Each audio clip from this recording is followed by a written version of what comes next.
Estimados amigos de nuestro canal YouTube, en nuestro segmento de entrevistas tenemos ahora como invitada a Ruth Chicana, contadora pública, colegiada.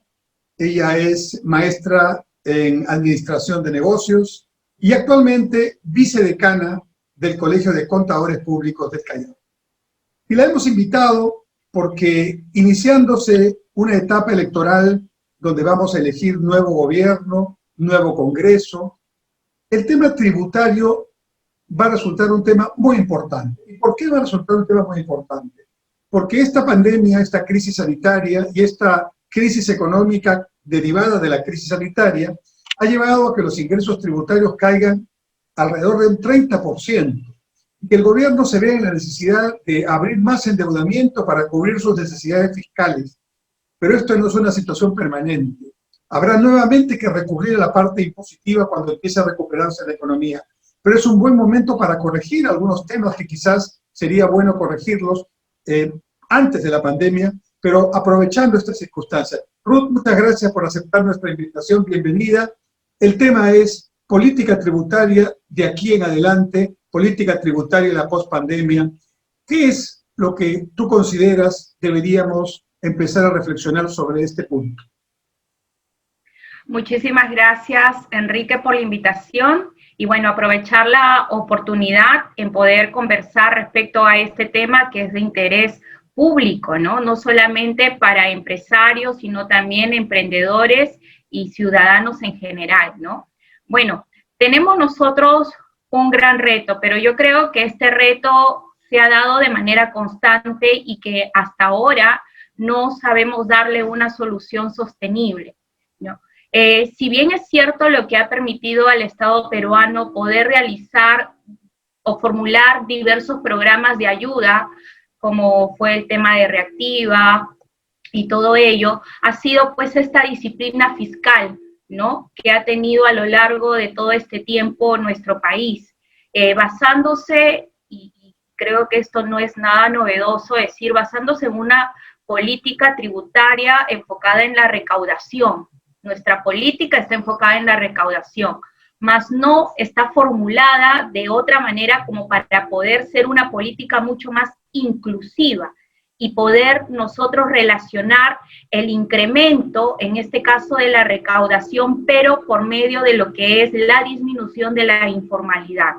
Seguimos nosotros enfocados a tal vez a saturar más al formal, ¿no?, y tratar de recaudar todo lo que se puede por ese camino, en vez de optar por una política mucho más amplia, más reflexiva, que también involucre al informal y genere esta confianza que se ha perdido hace tanto tiempo.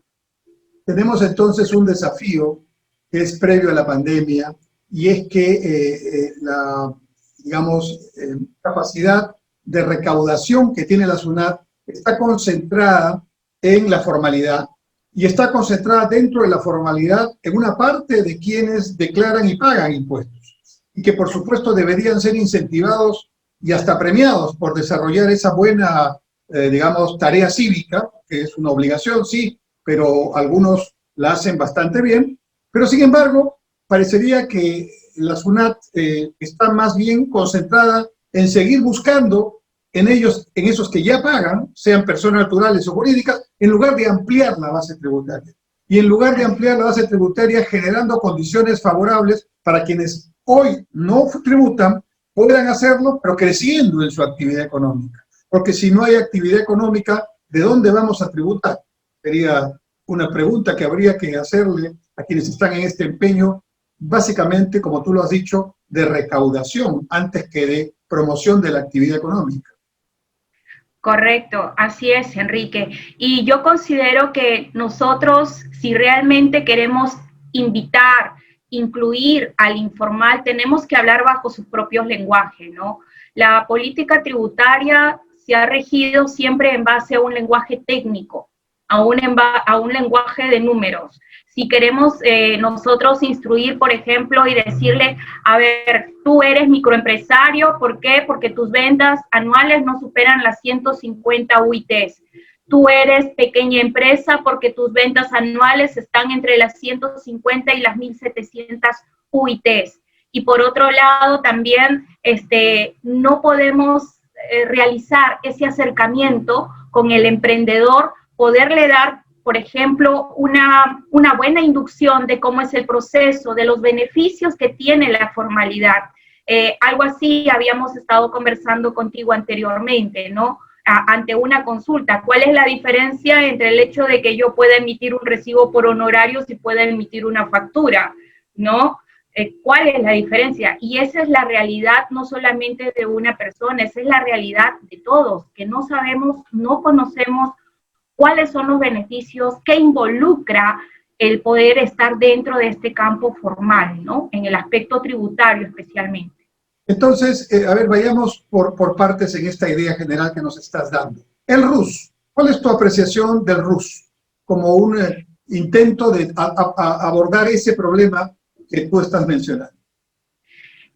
Respecto a los regímenes tributarios, hemos tenido cambios, ¿ya? Pero cambios que realmente no han demostrado tener los resultados que se hubiese esperado. Antes nosotros manejábamos 3 regímenes tributarios, que era el RUS, el régimen especial de renta y el régimen general. Ahora esto se ha incrementado, se ha ampliado. Ahora nosotros tenemos nuevo RUS, que ahora te voy a explicar en qué consiste, el régimen del nuevo RUS.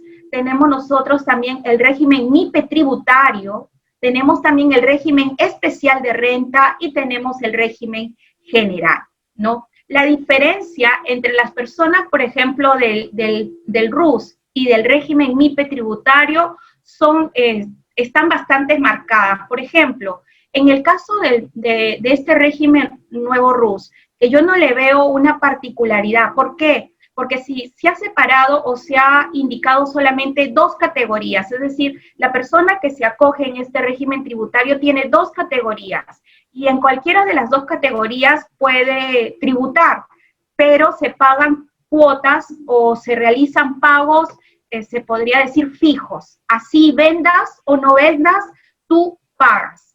Entonces, si miramos desde ahí un poco, analizando, siendo más reflexivo, ¿cuál es el mensaje de la SUNAT? Es decir, no me interesa cuánto es lo que tú normalmente facturas, pero lo que sí me interesa es que factures lo que factures, pagues. ¿Y a quién está enfocado? Al emprendedor. Entonces, si desde el inicio no lo invitas tú a formar parte, ¿no? de esta, se podría decir, de esta política inclusiva, no esperes entonces mejores resultados más adelante, porque el mensaje es claro: me pagas una cuota, así vendas o no vendas, ¿no? Y eso es, por ejemplo, el nuevo RUS.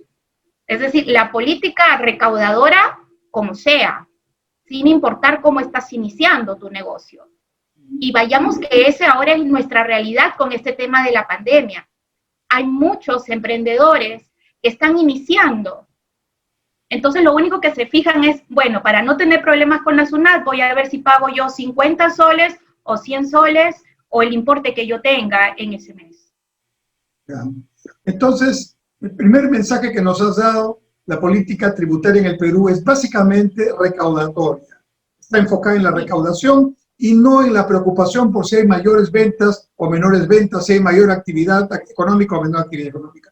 Y la segunda, digamos, indicación que nos has dado es que dentro de los 3 regímenes que nos has planteado, el del nuevo RUS, que está en principio enfocado justamente en quienes son la mayoría, deben haber 7, 9 millones de personas que están trabajando en la llamada informalidad de manera independiente, muchos de ellos seguramente acogidos al RUS, y que entonces el mensaje es: no me importa si vendes o no, pero a mí me pagas lo que me dices que me vas a pagar.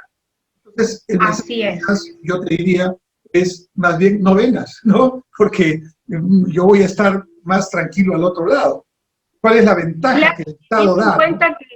Claro, y teniendo en cuenta también que dentro de todos los requisitos o de todos los parámetros, pues estás, bueno, para que seas parte de este nuevo régimen único, simplificado, uno, no llevas registros contables, solo efectúas un pago único mensual, ¿no? Y así literalmente tú también lo vas a encontrar en la página web de SUNAT. Entonces el mensaje es muy claro. No hay aquí una preocupación por hacer un seguimiento, recordando que es el primer régimen al cual un emprendedor accede, ¿no? Y como que solamente se establecen las cuotas para no generar mayor inconveniente. Ya tienes una cuota de 20 soles o de 50 soles, te ponen un tope a tus ingresos o a tus compras, ¿no? De 5.000 y 8.000 soles, pero eso es todo, ¿no? Entonces, yo creo que por ahí debemos nosotros mejorar de la manera en cómo nos comunicamos, Enrique, con el ciudadano, con el contribuyente. Y el régimen PYME tributario, que lo has mencionado también, ¿qué ventajas tiene si se cumplen? Claro, en el caso del régimen MIPE tributario ha sido dado para fortalecer, en este caso, a las empresas que ya están registradas en el REMIPE, ¿no? Entonces, de una u otra manera, para poder, se podría decir que complementar, te comento un poco, como los mayores beneficios son en la parte laboral, ¿no? Por ejemplo, no estás obligado a dar a tu trabajador 15 días de vacaciones, perdón, 30 días, sino 15 días, no pagas CTS, es decir, una serie de beneficios para las empresas que están registradas en el REMIPE.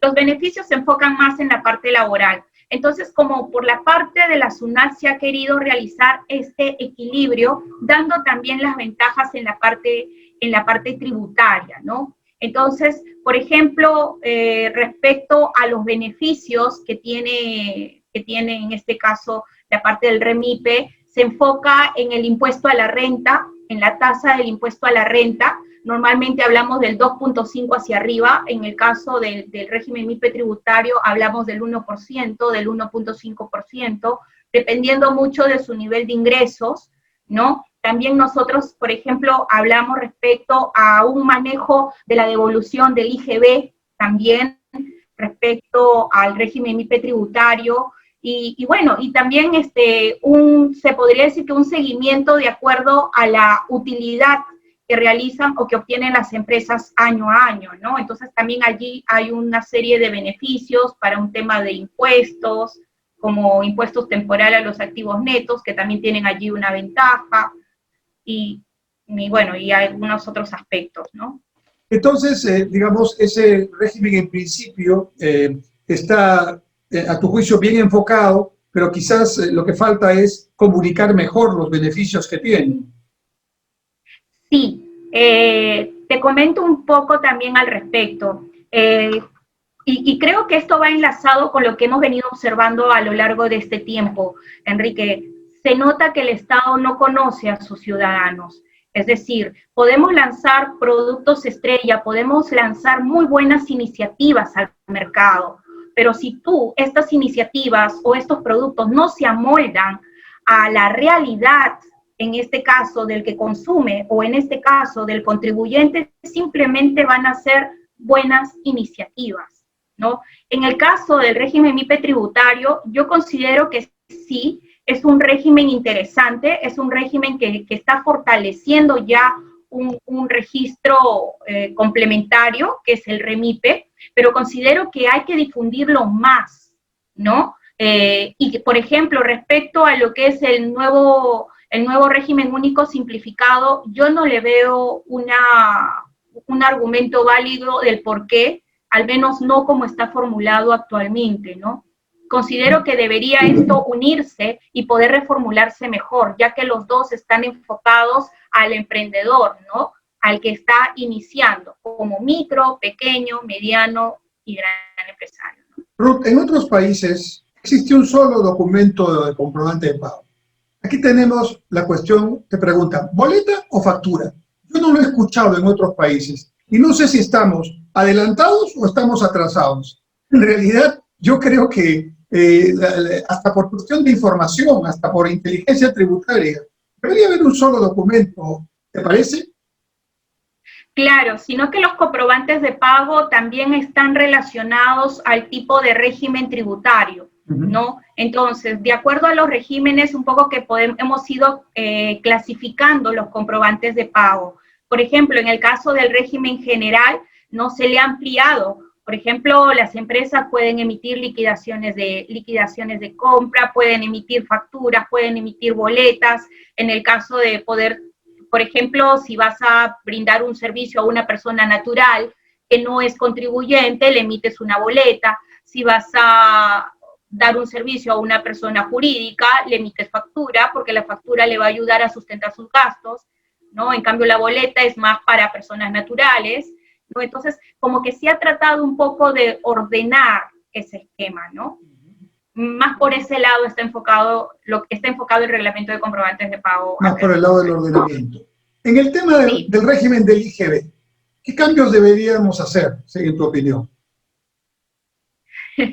Bueno, yo tengo una forma muy particular y en esto seguro algunos colegas van a mostrar alguna opinión contraria, ¿no? Para mí, el impuesto general a las ventas, si es que nosotros lo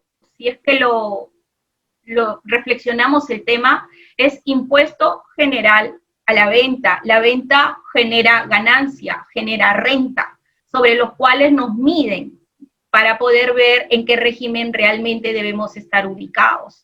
El impuesto general a las ventas es para mí uno de los mecanismos que utiliza o de la cual es parte de esta política tributaria para poder seguir generando caja para poder asumir los gastos corrientes, ¿no? Es igual como el impuesto que pagamos nosotros, el impuesto a la renta. Imagínate que nosotros todos los meses realizamos un pago a cuenta del impuesto a la renta. ¿Por qué tenemos que realizar el pago a cuenta del impuesto a la renta si el impuesto a la renta por naturaleza es un impuesto anual? ¿Por qué? Porque se supone y se asume que la empresa termina el periodo, evalúa su nivel de ingresos con sus gastos y ve si ha tenido ganancia.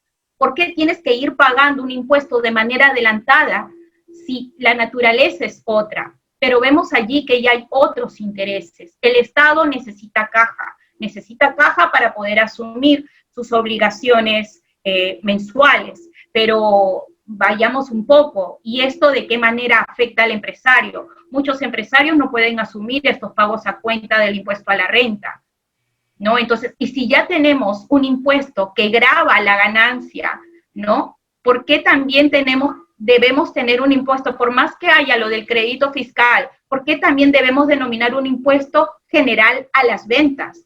Si no hay ventas, no hay ganancia, y estás atacando por los dos lados, ventas y ganancias.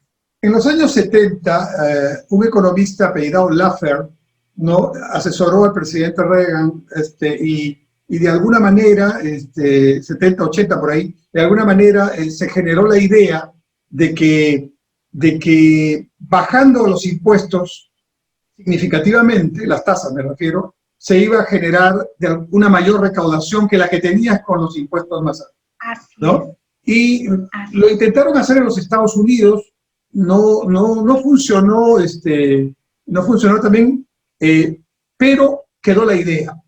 Cuando aquí era ministro de Economía, Pedro Pablo Kuczynski, no todavía presidente, y luego presidente del Consejo de Ministros, volvió a plantear la idea. Y cuando asumió el gobierno el presidente Toledo, ofrecieron bajar 2 puntos el IGB y eliminar varios impuestos que se consideraban antitécnicos. Uno de ellos, el ITF, que hasta ahora se mantiene, y otro, el impuesto del ITAN, famoso, ¿no? El famoso ITAN. Sí, bueno, al final del día, durante el gobierno se encontraron ya en el ejercicio fiscal que no tenían, digamos, los suficientes recursos y no solo no bajaron el impuesto, sino que volvieron a subir en el punto que se había bajado. Entonces, este tema de la reducción de los impuestos, de las tasas impositivas, ¿qué te parece para aplicarlo a la realidad peruana? Desde el punto de vista estrictamente económico, una reducción del precio desestimula todo lo que sea evasión. Pero claro, nos quedamos en recaudación. Entonces, eso es un tema que habría que compensar en el tiempo. ¿Cómo lo ves? Correcto, creo que dijiste la palabra clave y hacia ahí me dirijo, ¿no?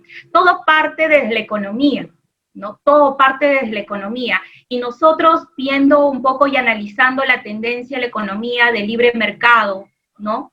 En este caso, nosotros también debemos adecuar nuestras políticas a todo lo que ya se viene en el mercado respecto a este tema de la pandemia, ¿no? Entonces, si nosotros, por ejemplo, hablamos, y recuerda que el impuesto que siempre está en todos estos mensajes políticos, cada vez que alguien va a postular a temas de la presidencia y todo eso, es el IGB, si te has dado cuenta, ¿no? Es este impuesto que lo manosean tanto, lo reducen. ¿Por qué? Porque no tiene un argumento válido en una economía con un flujo comercial libre y que cada vez se vuelve mucho más abierto, ¿no? Nosotros necesitamos, como ya lo había mencionado, una economía mucho más amplia, inclusiva, y por ende la política tributaria también tiene que manifestarse de esta manera. Si tú elevas, en este caso, las tasas tributarias, la imposición, obviamente que lo que vas a generar ya simplemente es como un cuello de botella que no va a permitir fluir todo, ¿no? Entonces, yo creo que esto lo sabe muy bien los economistas, yo creo que eso lo sabe muy bien el MEF, pero yo creo que ya aquí hay otros intereses, Enrique, que hay que asumir y que a pesar de que eso ya se conoce, lamentablemente no se puede aplicar. Tu opinión entonces, si estoy entendiendo bien, es más enfatizar en la renta y menos en el IGB. Bueno, esa sería una recaudación más justa porque la renta va más a quien más tiene, menos a quien menos tiene y no va si no tienes. En cambio, el IGB va a todo el mundo, tengas o no tengas, digamos, ¿no? Entonces, bajando la tasa del IGB a un nivel razonable, aunque por cierto hay que decirlo también al otro lado, que quienes nos están escuchando también tienen que tener esa información, que en la mayoría de los países de América Latina, por lo menos, el IGB o IVA, como se llama en otros países, está en niveles altos, seguramente con el mismo propósito recaudatorio. La gran pregunta es, si apostamos por el impuesto a la renta mucho más y menos al IGB, y lo miramos bien finamente, entonces de repente una buena parte de esa masa que está en la informalidad pues se encuentra ya atractivo por ese lado de entrar, tendría que ser complementario con otras medidas, y enfocamos más en la renta y en que no haya ilusión ni evasión de ese impuesto. Ese podría ser el escenario en el que tú estás imaginando. Así es, sí. Yo considero que lo que debe y el reto que se debe dar ahora o que vamos a tener es poder hacer un seguimiento mucho más exhaustivo de acuerdo al nivel de rentabilidad de las empresas y poder aplicar políticas que se adecúen a este nivel de rentabilidad y que esto sea de manera gradual, ¿no? No ser tan rígidos con el tema de los regímenes tributarios, sino también poder hacer, por ejemplo, en la parte tributaria nosotros tenemos diversos mecanismos que se usan, ¿no? Para poder determinar evasión o elusión tributaria. Entonces yo considero que si podemos aplicar este tipo de procesos, ¿por qué también no hacerlo para poder realizar un seguimiento a las empresas de cómo va el cambio de su nivel de rentabilidad, de sus ganancias, y poder hacer que estos regímenes sean mucho más flexibles y se adecúen a la situación de las mismas, ¿no? Claro,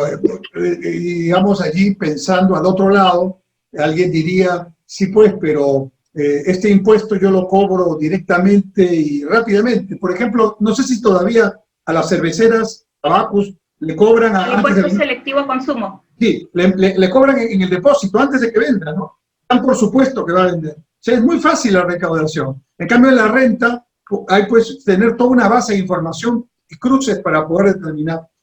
Y en tu opinión, exoneraciones tributarias o el llamado gasto no tributario, ¿no es cierto? ¿Qué es lo que se puede hacer? Alguna vez la región San Martín tuvo un inteligente acuerdo con el gobierno nacional, renunció a sus exoneraciones, a cambio de lo cual recibió un plus en sus asignaciones presupuestales para infraestructura, y terminó ganando, porque resulta que las exoneraciones no beneficiaban a quienes decían que iban a beneficiar, sino a unos cuantos que habían encontrado la manera de aprovechar el incentivo. ¿Qué piensas? Bueno, yo considero en este caso igual que las exoneraciones no tienen también ningún sustento válido. ¿Por qué? Porque las exoneraciones se dan a diversos servicios o a diversos rubros que no, por ejemplo, ¿no? En el caso de la educación, ¿no? En el caso de la educación, se le exime de diversos tipos de impuestos para fines de incentivar, en este caso, este sector, ¿no? Tienen un plazo, tienen una vigencia, ¿ok? Y de allí se evalúa de nuevo para ver si esta facilidad o esta exoneración continúa, ¿no? Yo considero que si nosotros podemos formular de una manera adecuada, ¿no?, toda esta política tributaria, no tendríamos por qué estar dando exoneraciones si es que en este caso la tasa impositiva sea mucho más baja. ¿Por qué? Porque allí todos podrían participar. En el caso de la educación, yo sé que es un tema sensible, ¿no?, porque hablamos ya de un derecho, pero no deja también de ser un servicio que se coloca en el mercado. Es decir, también a una empresa en el rubro de educación también le cuesta pagar profesores, también le cuesta poder tener una plataforma, también tiene costos operativos que asumir. Entonces, yo por ese lado no le veo una exoneración, la exoneración como parte de algo que debiera darse, pero sí considero de que debería involucrarse dentro de una política con una menor, en este caso, imposición tributaria, ¿no?, donde sí se puedan involucrar a todos los sectores y evitarnos de hacer este tipo de exoneraciones. Y otra cosita más para poder también aprovechar un poco tu consulta. Se ha realizado diversos mecanismos para poder incentivar, en este caso, a las empresas dentro de todo lo que es la formalidad, ¿no? Tenemos, por ejemplo, también el caso de obras por impuestos, pero que sin embargo la corrupción ha hecho de esta gran iniciativa también una cuna, se podría decir, de intereses, ¿no? ¿Por qué? Porque los certificados que también emite SUNAT a raíz de este tema de obras por impuestos también se transan, Enrique. Imagínate. Entonces, a veces creo que, como dicen, que la cura sale más cara que la enfermedad. Que la enfermedad, como dice la canción. Ruth, para finalizar, hay 24 partidos inscritos en el Jurado Nacional de Elecciones y por lo tanto, en principio, vamos a tener 24 candidatos, porque además todos tienen la obligación de presentarse si no pierden la inscripción. Están entonces ahora, ojalá estén, además de preocupados por quiénes son los candidatos, ojalá estén preocupados también qué le van a ofrecer al país en sus planes de gobierno. ¿Qué le dirías a estos candidatos en general que tendrían que tener como mínimo en consideración en el tema tributario? Bueno, lo que yo mencionaría es que recordemos que nosotros íbamos rumbo a lo que es ser parte de la OCDE en el 2021, ¿no? Que no perdamos la ruta, porque muy aparte, en este caso, de formar parte de esta organización, involucra sanear muchos de nuestros procesos y dentro de ellos está el tema tributario. Se está planteando una reforma tributaria enfocada a lograr ser parte de la OCDE. Espero que esa perspectiva no se pierda. Y eso involucraría muchos aspectos, dentro de los cuales, que es un tema principal de mi interés, que es el tema de la informalidad. No perder el rumbo, si ya nosotros nos hemos trazado ese camino, continuarlo, sea quien asuma el gobierno ahora.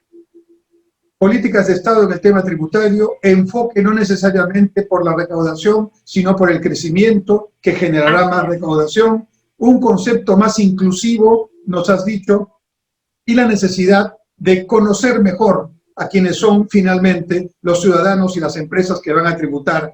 Así resumo, espero que bien, tus principales planteamientos, Ruth. Te agradezco mucho por la presencia en nuestro canal.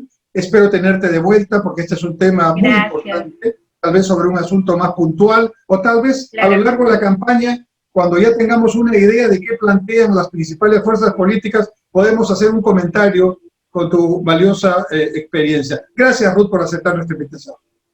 Gracias a ti, Enrique, y claro que sí, yo encantada de poder conversar de diversos temas. Creo que esto es una responsabilidad de todos como ciudadanos, y bueno, a elegir bien ahora a este nuevo reto también que se nos viene como país. Muchísimas gracias. Gracias a ti. Muchas gracias, amigos, por su gentil sintonía.